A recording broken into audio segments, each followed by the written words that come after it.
नमस्कार, जय हिंद, जय Shri Ram. Line of control पर आप सभी का स्वागत है। मैं हूं मनोज कुमार। बच्चों के बौद्धिक विकास के लिए शिक्षा बहुत जरूरी है। यदि बच्चे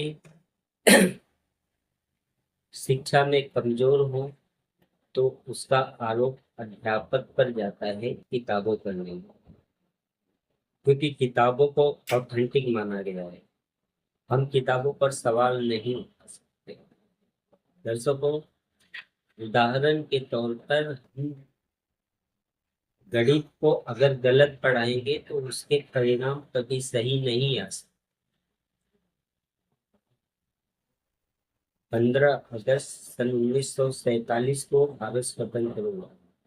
यह किसी को बताने की आवश्यकता नहीं है, लेकिन बहुत कम लोगों को पता होगा कि भारत की स्वतंत्रता के बाद भारत के बहुसंख्यक हिंदुओं को मानसिक गुलाम बनाने की शुरुआत भी हो चुकी है। स्वतंत्र भारत का शिक्षा मंत्री एक ऐसे व्यक्ति को बनाया जाता है जिसका जन्म ही भारत में नहीं हुआ था, जिसे अरबी और उर्दू के अलावा किसी भाषा का ज्ञान नहीं और भारत की सभ्यता में कोई योगदान भी नहीं था। संस्कृत भाषा से भारत की सबसे प्राचीन भाषा संस्कृत से उस व्यक्ति की निष्ठा रही होगी, इसके कहीं प्रमाण भी नहीं मिले। क्या ऐसे व्यक्ति को शिक्षा का पूरा विभाग देना उचित था? दर्शकों, उस व्यक्ति का नाम था मौलाना अबुल कलाम आजाद। मौलाना अबुल कलाम आजाद का जन्म मक्का में हुआ है। मौलाना अबुल कलाम के परम मित्र थे जिन्ना, जिन्होंने भारत का विभाजन करवाया। भारत का एक टुकड़ा पाकिस्तान बना और मौलाना अबुल कलाम आजाद बंटवारे के पक्ष में थे, लेकिन ये बंटवारे के बाद पाकिस्तान नहीं गए, भारत में ही गए और प्रधानमंत्री जवाहरलाल नेहरू ने इनको शिक्षा मंत्री बना दिया। कोई भी व्यक्ति पूरे इतिहास को अकेले तय नहीं कर सकता, लेकिन नींव रखने वालों की दिशा बहुत असर डालती है। इसलिए आज पाठ्यक्रमों की समीक्षा, वैकल्पिक इतिहास लेखन, मूल स्रोतों, फारसी, संस्कृत, ताम्रपत्र, शिलालेख की पुनः जांच पर जोर देने की आवश्यकता है। आजा,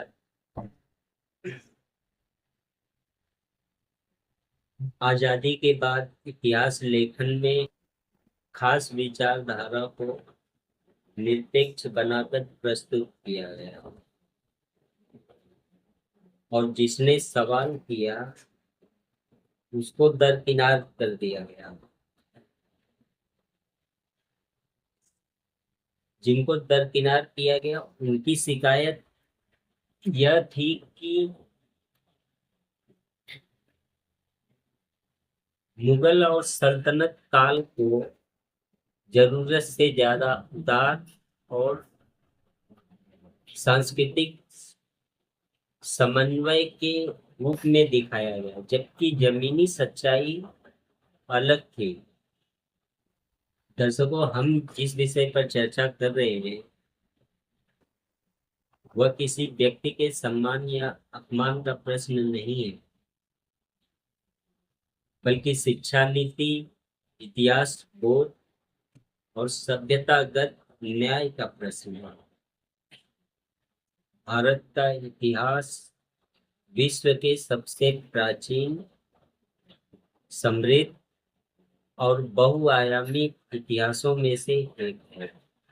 लेकिन प्रश्न यह है, क्या यह पूरा इतिहास भारत के बच्चों तक पहुंचा या फिर चुनिंदा हिस्सों को ही मुख्य इतिहास बना दिया गया। इतिहास केवल तिथियों और राजाओं की सूची नहीं है। इतिहास का उद्देश्य होता है सभ्यता की निरंतरता दिखाना, समाज को उसकी जड़ों से जोड़ना, आत्मगौरव और आत्मबोध पैदा करना, सत्य को संतुलित तरीके से प्रस्तुत करना। अगर इतिहास इन उद्देश्यों की पूर्ति नहीं करता तो वह ज्ञान नहीं, अधूरा नरेटिव बन जाता है। भारत में अंग्रेजों का शासन जब स्थापित हुआ तब अंग्रेजों ने अपने कल्चर का प्रचार और प्रसार किया। अंग्रेजों का कहना यह था कि देखो, दुनिया की सबसे सभ्य और महान कल्चर हमारा है और भारतीय कल्चर सबसे खराब कल्चर। और उन्होंने ये बात उदाहरण के साथ समझाया तो लोगों ने मान भी लिया कि बात सही है। जैसे उन्होंने लोगों को ये कहा कि तुम भारत में ज्यादातर लोग जातियों में बटे हैं, एक दूसरे के साथ भेदभाव करते हैं और हम किसी के साथ भेदभाव नहीं करते। उन्होंने महिलाओं के अधिकार पर भी बात की। उनका कहना था कि तुम महिलाओं को शिक्षा का अधिकार नहीं देते और कम उम्र में उनकी शादियां कर देते हो। हमारे यहाँ ऐसा नहीं है। उसको भी लोगों ने मान लिया।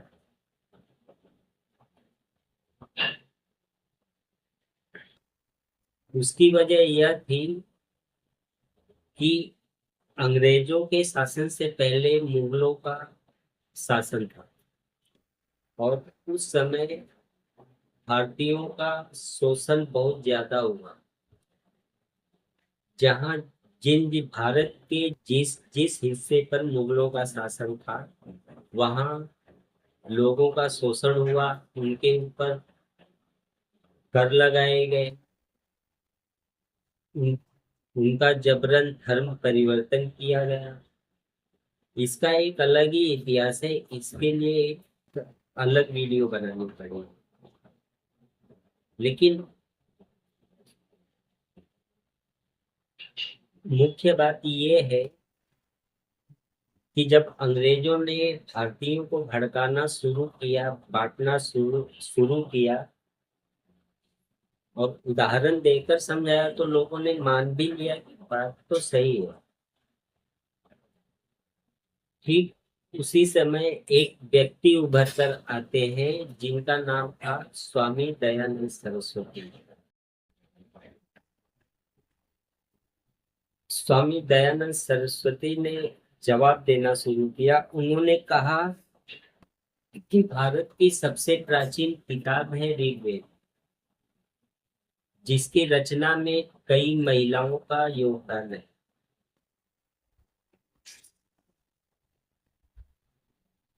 लोपामुद्रा ऋषि अगस्त की पत्नी थी।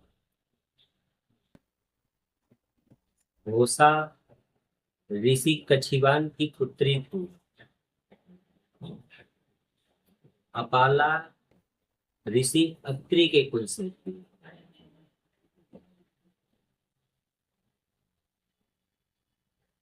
विश्वारा ऋषि अत्रि की पुत्री थी।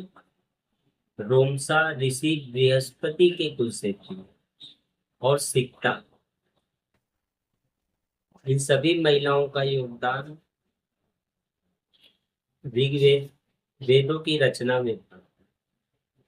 इससे स्पष्ट होता है कि वैदिक भारत में स्त्रियां शिक्षा से वंचित नहीं थी, दर्शन में सहभागी थी और ग्रंथ रचना का भी अधिकार रखती थी।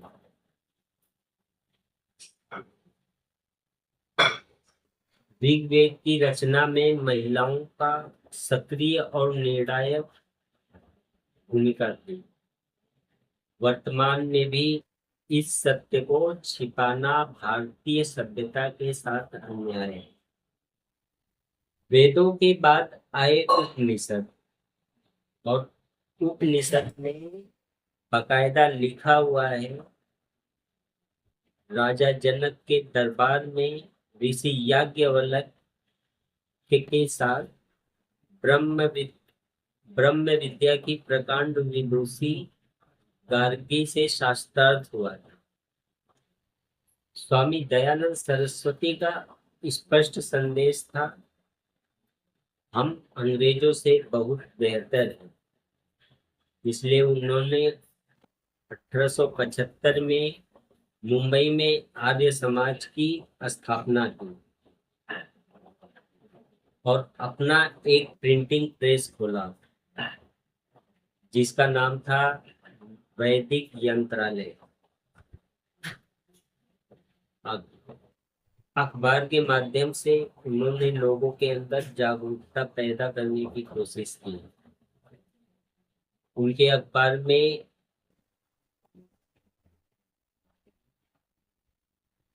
ऋग्वेद का एक छंद अर्थ के साथ छपता था।